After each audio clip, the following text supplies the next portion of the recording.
मध्य प्रदेश के छतरपुर जिले के खजुराहो मंदिर दुनिया भर के लोगों का ध्यान खींचते हैं।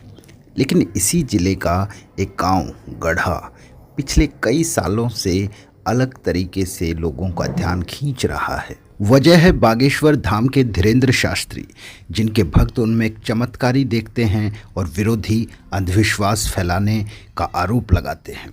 आइए जानते हैं धीरेन्द्र शास्त्री की कहानी। गढ़ा में राम कृपाल और सरोज के घर साल 1996 में धीरेन्द्र पैदा हुए। 3 भाई बहनों में सबसे बड़े धीरेन्द्र का पंडिताई में बचपन से ही बड़ा मन लगता था। धीरेन्द्र स्कूल के लिए निकलते लेकिन मंदिर पहुंच जाते। बागेश्वर धाम वेबसाइट के अनुसार धीरेन्द्र शास्त्री का बचपन तंगहाली में बीता। कर्मकांडी परिवार था, दक्षिणा से जो मिलता उसी से परिवार के 5 लोगों का गुजारा चलता। धीरेन्द्र ने अपने दादा सेतुलाल गर्ग से पंडिताई सीखी। एक बार धीरेन्द्र अज्ञातवास पर चले गए। गढ़ा गांव के एक शख्स ने बताया, धीरेन्द्र पता नहीं कहाँ लेकिन 1 साल के लिए गायब हो गए थे। वापस लौटे तो एकदम अलग थे। धीरे धीरे विधायकों बाहुबलियों का आना जाना शुरू हुआ। ये समझो कि ये बने तो कांग्रेस नेताओं के कारण हैं, लेकिन आज जो हो रहा है उसमें भाजपा का अहम रोल है। वरना 5 साल पहले तक वो साइकिल से या मोटरसाइकिल से घुमा करते थे। धीरेन्द्र शास्त्री अब प्लेन या अपने प्राइवेट जेट से चलते हैं। भारत से लेकर लंदन तक उनका सम्मान होता है। बागेश्वर धाम जहाँ पर है वहाँ पर पहले एक प्राचीन शिव मंदिर था और उसके पास ही बालाजी का मंदिर। चंदेला विधानसभा के पूर्व विधायक और मौजूदा बीजेपी विधायक राजेश प्रजापति के पिता आरडी प्रजापति बताते हैं कि इन लोगों के पास कुछ नहीं था। पास में एक सामुदायिक भवन था जिस पर ये लोग बरसाती डालकर रहते थे, पूजा पाठ करते थे, गांव वाले मदद करते थे। धीरे धीरे इन्होंने दरबार लगाना शुरू किया।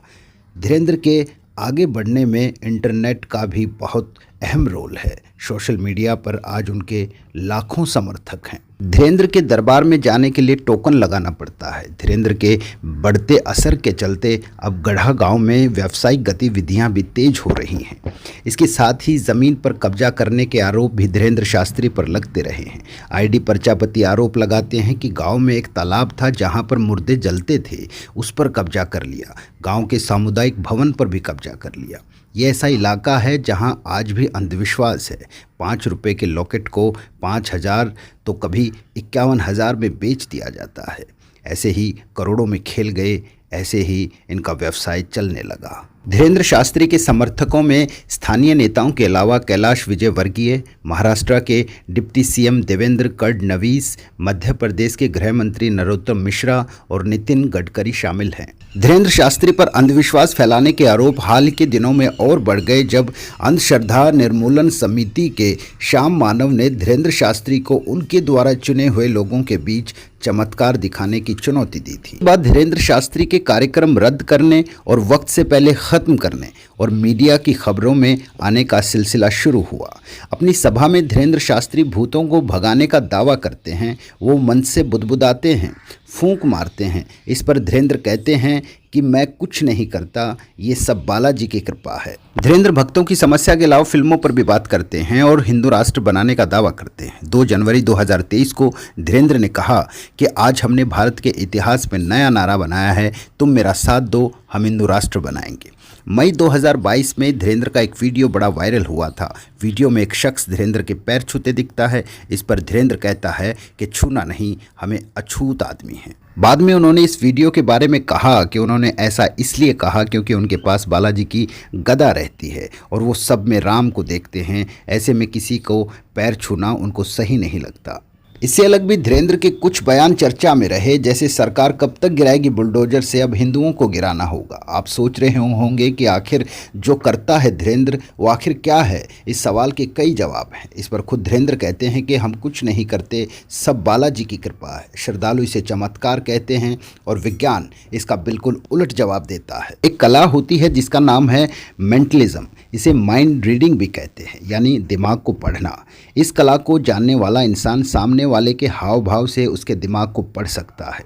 इसी कला की माहिर एक कलाकार सुहानी सिंह ने बीबीसी को बताया था कि जादू के अंदर कई जॉनर होते हैं, मेंटलिज्म भी उन्हीं में से एक है। मैं 32 साल की हूं और 7 साल की उम्र से ही जादू की ट्रिक कर रही हूं। मैं पिछले 10 सालों से मेंटलिज्म कर रही हूं। मेंटलिज्म में कई तकनीक होती हैं। कई बार आंखों की मूवमेंट, चेहरे के हाव भाव और बोलने के तरीके से सामने वाले की बात को जाना जा सकता है। ये पूरी कला लोगों के दिमाग के आसपास होती है, जिसे कला बोलते हैं और धीरेन्द्र शास्त्री इसे चमत्कार बोलते हैं। ऐसा नहीं है कि इस तरह के लोगों की परेशानियों को दूर कहे या अनकहे चमत्कार से दूर करने वालों में धीरेन्द्र शास्त्री अकेला नाम है। ईसाइयों और मुसलमानों में भी कई ऐसे लोग हैं जो हाला हुइया और कलमा पढ़कर लोगों की परेशानियों को दूर करने का दावा करते हैं। सोशल मीडिया पर ऐसे कई वीडियो मौजूद हैं जिनमें हाला हुइया कहकर विकलांगों को व्हील चेयर से उठाकर दौड़ने और आंखों की रोशनी वापस लौटाने का दावा करते हैं। पीके जैसी फिल्मों में ऐसे धर्म गुरुओं पर तंज भी कसा गया है। पर्दे पर भले ही ऐसे लोगों की कहानियां और सच सामने लाने के लिए कोशिशें हो रही हों, लेकिन हकीकत में ऐसे लोगों की श्रद्धा और विश्वास धर्म से जुड़े गुरुओं पर बढ़ रहा है। दोस्तों, आपका इस बारे में क्या कहना है, प्लीज़ कमेंट सेक्शन में जाकर बताएं। और अगर चैनल पर नए हैं तो प्लीज़ वीडियो को लाइक कर दें और चैनल को सब्सक्राइब कर दें। जय हिंद, जय भारत।